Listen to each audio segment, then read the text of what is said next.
Bonjour chers économistes, ravi de vous présenter le septième cours de notre série Économie générale et statistique concernant la politique monétaire. Donc nous commençons par la première partie de ce cours concernant la monnaie. Donc la monnaie constitue ou constituée par l'ensemble des moyens de paiement dont dispose l'ensemble des secteurs institutionnels pour régler leurs transactions. Cette monnaie prend trois formes. Soit la monnaie divisionnaire, c'est-à-dire donc les pièces, soit les billets de banque. Ces deux monnaies, quelle que soit donc la monnaie divisionnaire ou les billets de banque, forment la circulation fiduciaire, puisqu'il permet la manipulation manuelle de la monnaie. Donc, et la circulation fiduciaire, puisqu'on appelle fiduciaire, puisqu'il bénéficie de la confiance de ses utilisateurs. Donc, la monnaie fiduciaire, quel que soit qu'un billet de banque ou là qu'un des pièces utilisées par les agents économiques. Troisième forme, donc la monnaie scripturale. Donc sont constituées par les dépôts à vue, c'est-à-dire les comptes ouverts, les comptes à vue ouverts auprès des banques au nom de leurs clients et permet des règlements effectués par de simples jeux d'écriture. Donc le schéma c'est après. Donc on prend l'exemple d'un salarié, un ménage. Un ménage ici.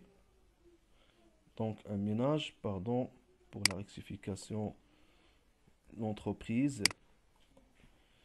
D'accord? Donc un ménage qui travaille dans une entreprise, qui offre la prestation du travail pour l'entreprise, et en conséquence reçoit un virement, par exemple mensuel, auprès de l'entreprise vers son compte bancaire à la banque. Donc il s'agit d'une opération dans le cadre de la monnaie scripturale relative à un simple jeu d'écriture. Donc il y a donc l'opération de débit et l'opération de crédit. Le salarié peut procéder par la suite à un retrait en espèces, chose qui donne la naissance d'une circulation fiduciaire des pièces et des billets de banque. Donc cette monnaie, quelle que soit la monnaie fiduciaire, donc la circulation fiduciaire, puisqu'au niveau du cadre référentiel, on parle de la circulation fiduciaire et où la monnaie scripturale a trois fonctions. Soit unité de compte, donc il permet de calculer la valeur d'un bien ou d'un service. Donc via la monnaie, on peut déterminer donc le coût de revient et en conséquence, on peut déterminer le prix de vente. Aussi bien, la monnaie est une réserve de valeur. Donc l'épargne, ne permet d'investir, ne permet de placer sans craindre donc sans craindre de la perte de valeur. Et troisièmement, la monnaie est un intermédiaire d'échange. Il permet d'assurer l'échange et le règlement des engagements, c'est-à-dire un pouvoir libératoire, ou bénéficier donc du pouvoir libératoire. Donc selon Keynes, à partir de ces fonctions, on peut distinguer trois motifs de la monnaie ou de la demande de la monnaie. Donc, علاش تنبغيو فلوس؟ تنبغيو فلوس pour réaliser donc des transactions باش نديرو واحد المجموعة ديال الصفقات. تنبغيو الفلوس pour des précautions ou pour faire donc la spéculation. Donc, trois motifs de la demande de la monnaie. Transaction, précaution, spéculation. Transaction, c'est-à-dire résulte de la nécessité de régler les échanges courants. J'achète un bien, je dois régler donc ces biens. Donc, ce sont donc l'échange des flux monétaires contre flux réels. Le motif de précaution, le besoin de la monnaie résulte d'un désir de sécurité face aux incertitudes de l'avenir. Donc, c'est l'épargne qui me permet de faire face aux incertitudes de l'avenir. Aussi bien un motif de spéculation, le besoin de la monnaie résulte de la possibilité de tirer donc des profits de l'évolution du taux d'intérêt. هاد la monnaie qui circule, هاد la monnaie اللي كاينه في l'économie nationale, هاد la quantité de la monnaie كلها اللي تنسميوها la masse monétaire. Donc سنكون نقسموها trois agrégats. Donc le premier agrégat او مجاميع نقديه، les agrégats هي المجاميع النقديه. هاد المجاميع النقديه donc تقسم عندنا ثلاثه ديال المجاميع النقديه. Premièrement M1, deuxièmement M2 et troisièmement M3, c'est-à-dire la monnaie M1, la monnaie 1, la monnaie 2, la monnaie 3. Donc M1 se compose de la circulation fiduciaire, ou la circulation fiduciaire, il y a les pièces plus les billets de banque. La monnaie scripturale, c'est-à-dire les comptes bancaires à vue ouverts auprès de la banque. Deuxièmement, les placements à vue. Donc, maintenant, dans les circulations fiduciaires, plus la monnaie scripturale, plus placement à vue, nous permet de générer donc M2. Donc, M2, il y a 3. Ou la M2, il y a M1 plus placement à vue. Donc, les placements à vue, شنو هما les placements? Donc, généralement, les placements هما un investissement monétaire, واحد الاستثمار مالي.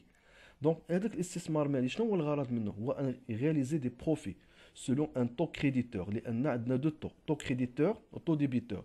taux créditeur ملي تندير un placement و taux débiteur ملي تناخذ un crédit من عند la banque. Réaliser des profits selon un taux créditeur, donc un taux de rendement. Donc, même si un placement à vie est une formule de placement où la somme placée est disponible à tout moment. Donc, c'est نحط فلوس في la banque باش ناخذ عليهم des intérêts وكان في أي وقت يمكن لي أنا بغيت ناخذهم. Donc, dans ce cadre, on parle des comptes sur carnet et des comptes d'épargne. حساب التوفير أو حساب الدفتر. Troisième agrégat, M1. Donc, M1 se compose des éléments de M, pardon, troisième agrégat M3 se compose des éléments de M1 et de M2 et autres actifs monétaires, c'est-à-dire placements à terme. Donc les placements à terme sont des comptes à terme, sont des dépôts à terme et ils peuvent aussi bien prendre la forme des bons de caisse. Donc concernant les placements à terme, est une formule de placement où la somme est bloquée pour une durée déterminée. Donc تمشي نحط الفلوس نبلوكيهم بواحد المده معينه ما عنديش الحق نخرجهم حتى يجي ليشيونس تسمى à terme. donc واحد استثمار نقدي لاجل معين. Donc M3 veut dire quoi? M3 donc l'examen national nous demande donc de lire soit la circulation fiduciaire, soit la monnaie scripturale, soit donc M2, soit M3. Donc du fait, on est censé de comprendre donc les éléments consécutifs de chaque agrégat monétaire afin de pouvoir effectuer donc la lecture dans le cadre de l'examen national. Donc M3 veut dire la masse monétaire, c'est-à-dire la quantité de la monnaie en circulation dans une économie nationale. Donc il y a quelques explications.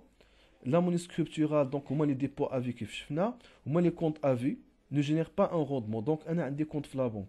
Ou la banque, باش نتوصل des salaires, ou باش ندير des règlements, ou faire face à certains engagements. Donc, هذاك le compte destiné pour un compte de fonctionnement, c'est pas un compte de placement. Donc, هذاك le compte de fonctionnement, اللي هو titre dans le cadre de la monnaie scripturale, ne génère pas un rendement. Il n'y a que la banque تعطيني des intérêts. Au contraire, أنا سنخلص les frais de tenue de compte. Alors que les placements sont des investissements monétaires, donc un ensemble des fonds placés à la banque, quel que soit à vue ou à terme, générateur de rendement. Donc, il y a deux types de placements à vue, c'est-à-dire soit des comptes sur carnet, soit des comptes d'épargne. Des placements à terme, les comptes à terme, les dépôts à terme, donc il est agile, soit les bons de caisse. Donc il y a de la monnaie, de la quantité de la monnaie en circulation. عندها واحد la contrepartie ديالها، عندها واحد les miroirs ديالها اللي هما les contreparties de la masse monétaire, à savoir 3 contreparties: les réserves internationales nettes, les créances sur l'économie et les créances nettes sur l'administration centrale. Donc les réserves internationales nettes, les entrées de devises moins sorties de devises. Les entrées de devises, mais tu les entrées de devises, les exportations, le tourisme, les transferts des Marocains résidant à l'étranger, les dons, les emprunts. Donc, les entrées, les sorties des devises. Donc les sorties, je nomme les provenant des importations, des transferts des tourismes, donc des touristes donc marocains chez l'étranger, qui des étudiants qui chez l'étranger, c'est-à-dire les transferts courants, ou qui les agrégats, donc les transferts courants versés et reçus, les revenus de propriété reçus et versés. Je fais aussi bien donc un capital reçu, un capital versé. Donc, garde les éléments au moins qui constituent donc les entrées et les sorties de devises. Donc, le message de les entrées, les sorties de devises, donc c'est un avoir. وهنا الإشارة هاد les réserves internationales nettes ما خاصهمش يكونوا négatifs. حيت كان négatif, ça présente donc un risque pour l'économie nationale. Donc هنا الاقتصاد الوطني ما تيقدش أنه يوفي بالالتزامات ديالو الخارج. ما يمكنش نخلصوا لي زامبورطاسيون، ما يمكنش اننا نخلصوا لي فاكتور انرجيتيك ايتترا. دونك سي بور سيت ريزون que le panier de devises sera toujours fait واحد stock qui nous permet de faire face à nos engagements à l'international. لهذا السبب suite donc à la baisse des recettes des devises ou suite donc à la baisse des entrées de devises ou les perspectives اللي كاين في هذا لو سونس هذا مع لا كريز ديال الكورونا l'État marocain utilisait a contracté un emprunt de 3 milliards d'euros dans un souci de promouvoir les réserves internationales nettes. Donc, les réserves internationales nettes, tout simplement, les entrées de devises, moi les sorties de devises, c'est les avoirs extérieurs, RN, c'est-à-dire réserve internationale nette, ou les avoirs extérieurs, les stock de devises, c'est la contrepartie ديالهم en dirham sur le marché, sur l'économie nationale. Donc, deuxième contrepartie de la masse monétaire, au moins les créances. On peut distinguer entre deux types de créances. Les créances destinées pour les entreprises et les ménages, donc c'est donc les créances sur l'économie privée, et les créances destinées pour l'État. Donc on parle de l'endettement public. Donc les crédits, les banques, les administrations, les entreprises ou les ménages, ou aussi bien donc l'État, les crédits participent dans la création de la masse monétaire. Donc, si on compte par exemple un besoin d'achat d'un logement, d'accord, ou un des 0 dirham. Donc, nous sommes la banque, c'est certain, donc un crédit par exemple de 400 000 dirhams. Donc, à 0 dirham, on a des 400 000 dirhams. Donc, avec 400 000 dirhams, la banque a participé à la création d'une monnaie supplémentaire, d'une quantité de la monnaie supplémentaire dans l'économie nationale.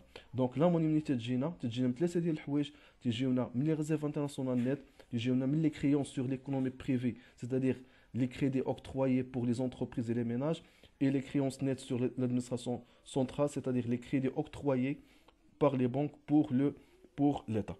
Dans un souci de maîtriser donc tous ces éléments, donc je vous invite donc de traiter ces exercices et extrait des examens nationaux. Donc, c'est un extrait de l'examen national en 2018, indicateur monétaire. Donc, nous avons l'agrégat M1 de 751,8 donc en 2016. Autre actif monétaire, donc autre actif monétaire, ça signifiait les placements à terme et de 300,43 milliards de dirhams au titre de l'année 2016. Donc M3, 1202,4. Et nous avons donc la variation entre 2016 et 2015 de taux de croissance et de taux d'inflation. Donc les questions, lisez les données en gras soulignées. Donc je vous demande donc de liser donc les données en gras. Donc M1, on sait bien que M1 signifie donc la monnaie scripturale et la circulation fiduciaire, d'accord? Donc la circulation fiduciaire et la monnaie scripturale ou les comptes à vue représentent 751,8 en 2016. Donc calcule l'agrégat M2. Donc M2 c'est donc M3 moins autre actif monétaire, quel que soit pour 2016 et 2015. Donc en 2015, on va calculer donc agrégat M2 en 2015 à partir de la variation de autres actifs monétaires et de M3. Et enfin, donc, on doit déterminer si la théorie quantitative de la monnaie est vérifiée dans le cas du Maroc pour l'année 2016. Donc on sait bien que la théorie quantitative de la monnaie relative a une relation avec donc, le taux d'inflation, c'est-à-dire une augmentation de la monnaie génère une augmentation des prix. Nous avons déjà vu donc, au niveau de l'inflation, comme quoi que parmi les causes de l'inflation, l'augmentation du taux d'inflation par l'inflation monétaire, c'est-à-dire la quantité monétaire, la masse monétaire de l'économie nationale, c'est générer donc une augmentation des prix. En conséquence, on dit comme quoi que la quantité que la théorie quantitative de la monnaie est respectée. علاش؟ لأن la croissance de la masse monétaire a généré une croissance du taux d'inflation. Donc, il est vérifié هنا في le tableau. تنلقاو donc بأن le taux de croissance, la masse monétaire, il y a M3, il y a la masse monétaire, la quantité de la monnaie en circulation dans l'économie nationale, a enregistré une augmentation de 4,7 entre 2016 et 2015. Donc en conséquence, le taux d'inflation a généré donc une augmentation de 1,6%. Donc هنا تلقاو بأن la théorie quantitative de la monnaie est respectée. علاش؟ لأن l'augmentation de la masse monétaire a généré une augmentation de le taux d'inflation de 1,6%. Le taux d'inflation signifie quoi? Signifie tout simplement le niveau général des prix. Donc, deuxièmement, donc, nous avons complété donc, la case de l'expression suivante. Nous avons compte à vue créditeur, compte sur carnet, crédit bancaire au ménage, créance sur l'administration centrale, compte à terme, recettes touristiques, billets de banque. Donc, on commence dans un premier temps par les comptes à vue créditeurs. Donc, les comptes à vue créditeurs sont des comptes entre dans le cadre de la monnaie scripturale. D'accord? Compte sur carnet, les comptes sur carnet sont des placements à vue. Crédit bancaire au ménage. Donc les crédits bancaires sont des créances sur l'économie. Donc vous avez les créances sur l'économie, je fais des créances destinées pour les ménages, pour les entreprises, appelées donc des créances sur l'économie privée. Et deuxièmement, donc les créances sur l'administration centrale. Donc on a aussi bien donc les créances sur l'administration centrale entrent dans le cadre des créances sur l'économie. Les comptes à terme. Donc les comptes à terme sont autres actifs monétaires. Là, les comptes à terme, les placements à terme. Recettes touristiques. Les réserves internationales nettes se composent des entrées de devises moins sorties de devises, où les recettes touristiques figurent parmi les entrées de devises. Les billets de banque figurent parmi la circulation fiduciaire. La circulation fiduciaire se compose de la monnaie divisionnaire et de la monnaie et des billets de banque. Donc, exercice 3, complétez le texte et après, nous utilisons les expressions suivantes. Donc, nous avons la quantité de la monnaie en circulation, compte à vue créditeur, pièces et billets, des pièces, des billets, créance sur l'économie, la stabilité des prix, expansive. Donc, c'est un texte liquinière. Donc, nous avons déjà donc complété le texte. La masse monétaire est principalement constituée des pièces et des billets de banque et des comptes à vue créditeurs. Donc, on a des comptes à vue créditeurs. La politique monétaire est d'abord utilisée en vue d'assurer quoi? La stabilité des prix. L'objectif de la politique monétaire في المغرب هو la stabilité des prix. C'est vrai, l'inflation. On veut stimuler la croissance tout en maintenant la stabilité des prix. Donc, c'est l'objectif de la politique monétaire في المغرب.